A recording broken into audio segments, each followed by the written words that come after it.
দিনী বোন একটু হিসাব করবেন যে 25 বছর আপনি কতদিন পর্দা করেছেন, কত 25,000 মানুষ আপনার চেহারা দেখেছে কিনা, এই 25 বছরে কত হাজার মানুষ আপনার চেহারা দেখেছে। আর ছেলেরা আপনাকে দেখলে কখনো চেহারা সুরত দেখে না।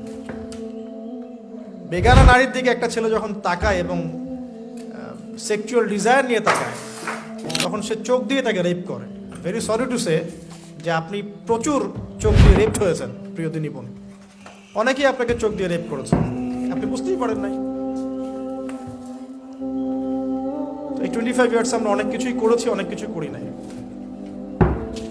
এখন একটু আজকে সাদা একটা কাগজ নিয়ে আমরা একটা হিসাব করব যে আমরা 25 বছরে কি কি করেছি, কি কি করি নাই, কি কি পাপ করেছি, কি কি করি নাই, কি কি পুণ্য করেছি, কি কি করি নাই। আমি আগে মনে করতাম যে একটা খালেস তওবা ইনশাআল্লাহ আল্লাহ পাক সব মাফ করে দিবেন। আসলে আল্লাহ পাক মাফ করেই দিবেন, কিন্তু ভিতর থেকে স্যাটিসফাই হতে পারবেন না আপনি। এখন যদি আপনি এখান থেকে আমার এই লেকচারটা শুনে আল্লাহর ওলি হয়ে যান এবং আপনি বড় মুহাদ্দিস, মুফতি, দিনের বড় দায়ী ইলাল্লাহ, বড় পলিটিশিয়ান, বড় ইঞ্জিনিয়ার, মানে যারা ওয়ার্ল্ডকে ইসলাম স্ট্যাবলিশমেন্টের দিকে নেতৃত্ব দিচ্ছেন, এমনও মানুষ যদি আপনি হয়ে যান, আপনি এই 25 বছরের ঋণটা শোধ করতে পারবেন না। এই 25 বছরের ঋণ আপনাকে প্রতিনিয়তই ভিতরে ধুকিয়ে মারবে, যেটা আমাদেরকেও মারে ভিতর থেকে। যে আমরা যদি আগে থেকে বিষয়গুলো বুঝতাম, যদি আরও আগে থেকে স্টাডি করতে পারতাম, আরও বেশি যদি আমি আলেম ওলামার সাথে মিশতে পারতাম, আরও যদি বেশি গভীরে যেতে পারতাম, তাহলে কতই না ভালো হতো। আমি আশা করি কথাগুলো আপনাদের কলিজায় পৌঁছাবে ইনশাআল্লাহ। এখন লাইফের এটা সবচেয়ে ভাইটাল পার্ট। এই সম্পর্কে আমি জাস্ট 2টা হাদিস বলে আস্তে আস্তে কনক্লুশনের দিকে যাচ্ছি। নবী সাল্লাল্লাহু আলাইহি ওয়াসাল্লাম বলছেন যে 7 শ্রেণীর মানুষকে আল্লাহ পাক কিয়ামতের দিনে আরশের ছায়া দিবেন। কত শ্রেণী ভাই? তার মধ্যে সেকেন্ড শ্রেণীটা হচ্ছে সেই যুবক নাশাআ ফি ইবাদাতিল্লাহি তাআলা, যে আল্লাহ পাকের ইবাদতে তার যৌবনকালটা কাটিয়ে দিয়েছে।